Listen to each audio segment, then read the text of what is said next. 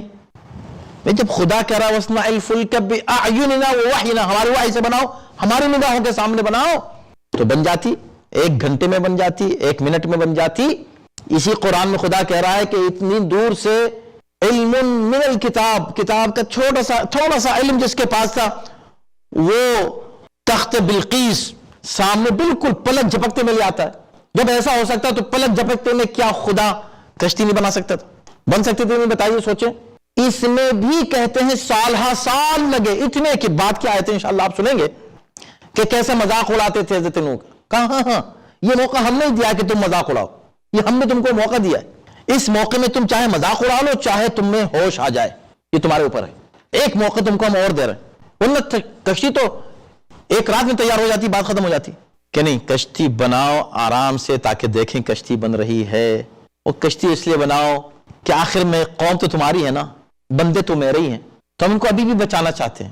ہم نہیں چاہتے کہ یہ ڈوب جائیں, ہم ان کو محفوظ رکھنا چاہتے ہیں, ان کے لیے کشتی نجات بنا رہے ہیں. مگر ایک بات کہہ دی خدا نے اس وقت حضرت نوح سے, وَلَا تُخَاطِبْنِ فِي الَّذِينَ ظَلَمُوا, اے نوح یاد رکھو کشتی تم بناؤ, ہماری نگاہوں کے سامنے بناؤ, ہماری وحی سے بناؤ, اور یاد رکھنا جو لوگ غرق ہونے والے ہیں نا, جو غرق ہونے والے ہیں, ان کے بارے میں ہم سے کوئی بات مت کرنا. یعنی یہ ہم سے مت کہنا کہ یا اللہ اس غرق ہونے والے کو بچا لے. عجیب بات ہے. کیوں کہا؟ اب کشتی کے بعد جب ہم کشتی مہیا کر دیں, اب جو اس سے بھی روگردانی کرے, اب بات بالکل ختم ہو گئی. اب یہاں اتمام حجت ہو چکا, اب اس کا آگے کچھ نہیں. ابھی تک عذاب نہیں آیا ہے, وہ خود چیلنج کر رہے ہیں, لاؤ لاؤ عذاب کہاں ہے, اس کو فوراً نہیں دے رہے. لیکن اب جب کشتی پہ کوئی نہیں آئے گا, جب کشتی بن جائے گی, کشتی پہ اب جب کوئی نہیں آئے گا نا, اے نوح اب مت ہم سے کہنا کہ اس کو بچا لو. یا اللہ تیرا نبی ہے, شفاعت کرے تیری بارگاہ میں آ کے, ایک نبی آ کے کہے یا اللہ میری قوم کے اس آدمی کو بچا لے, خدا کہ میں اس کو نہیں بچاؤں گا. نبی بھی کہہ دے, نبی بھی کہہ دے, یہ تو نوح ہے, خاتم النبیین بھی کہہ دیں کہ تو نہیں بچائیں گے. بھئی وہ اس سے پہلے ہم وہ آیتیں پڑھ چکے ہیں آپ کے سامنے, اور اس سورہ منافقون میں پڑھ لیں, استغفرت لهم ام لم تستغفر لهم لن یغفر اللہ لهم. اے نبی آپ چاہے منافقین کے لیے استغفار کریں یا نہیں کریں, ہم ان کو بخشنے والے نہیں ہیں. وہ خدا جو نبی کے لیے کہتا ہے کہ جب ان کے پاس آ جائے کوئی بھی اور آ کر یہاں استغفار کرے تو اللہ اس کو بخش دے گا, سورہ نساء میں یہ کہہ رہا ہے. اور پھر نبی کو رحمت للعالمین قرار دیا ہے, نبی کو وسیلہ بنایا ہے, جو نبی کے ذریعے سے کچھ مانگ لے اللہ اس کو عطا کر دیتا ہے. یہاں خدا کہہ رہا ہے اے نبی تم بھی کہو گے نا ہم ان منافقین کو معاف نہیں کریں گے. کیوں کہا؟ اس لیے کہ یہ منافق ہیں. کافروں کے لیے نہیں کہا, مشرکین کے لیے نہیں کہا, منافقین کے لیے کہا کہ منافق اگر تم ان کے لیے کہو گے کوئی اللہ معاف کر دے تو میں معاف نہیں کروں گا. کیوں یا اللہ؟ کہا بالکل وہی بات ہے جو میں نے نوح سے کہی تھی, وہی میں اپنے نبی سے کہہ رہا ہوں. اس لیے کہ میں ان کے لیے میں نے کہا تھا اے نوح جو کشتی کا دشمن ہو جائے میں اس کو معاف نہیں کروں گا. یہ منافق اصل میں اس کشتی کا دشمن ہے جو نبی نے تیار کی, اسی کو جو منافق کہتے ہیں. آپ اٹھا کے دیکھ لیں جتنی بھی احادیث کی معتبر کتابیں ہیں, صحاح ستہ سے لے کر ہر فرقے کی کتابوں میں, ہر کتاب میں آپ کو وہ حدیث ملے گی کہ یا علی لا يحبک الا مؤمن, اے علی تم سے محبت نہیں کرے گا مگر وہ جو مؤمن ہو, اور تم سے نفرت نہیں کرے گا مگر وہ جو منافق ہو. تو منافق کہتے ہی اس کو ہیں. منافق کی اصل پہچان یہ ہے کہ علی کا دشمن ہوتا ہے. تو جب علی کا دشمن ہے, اب وہ اگر علی کا دشمن, تو خدا یہ کہنا چاہتا ہے کہ اگر علی کا دشمن آ جائے اور اے نبی اے ہمارے حبیب تم بھی یہ کہہ دو کہ اس کو بخش دوں, میں نہیں بخشوں گا. اس لیے کہ اس کشتی کا یہ دشمن ہے, مخالف ہے, جو تم نے تیار کی ہے. کشتی نجات اہل بیت, مثل اہل بیتی کمثل سفینۃ نوح, میرے اہل بیت کی مثال سفینہ نوح کی طرح ہے کہ جو اس میں سوار ہو گیا وہ نجات پا گیا, اور جو اس سے جدا ہو گیا وہ غرق ہو گیا. جب تم نے یہ بات کہہ دی اور اہل بیت کو کشتی نوح بنا دیا, اب جو اس کشتی نوح کا مخالف ہوگا تو جو بات ہم نے نوح سے کہی وہ ہم تم سے کہہ رہے ہیں. نوح سے کہا تھا کہ ہم سے بات مت کرنا ان لوگوں کے بارے میں جو غرق ہونے والے ہیں, جو کشتی نوح کے مخالف ہیں. اور تم سے بھی ہم یہ کہہ رہے ہیں کہ اگر تم بھی ان منافقین کے لیے شفاعت کرنا چاہو تو ان کی شفاعت قبول نہیں ہوگی. کیوں؟ اس لیے کہ یہ اس کشتی نجات کے دشمن ہے.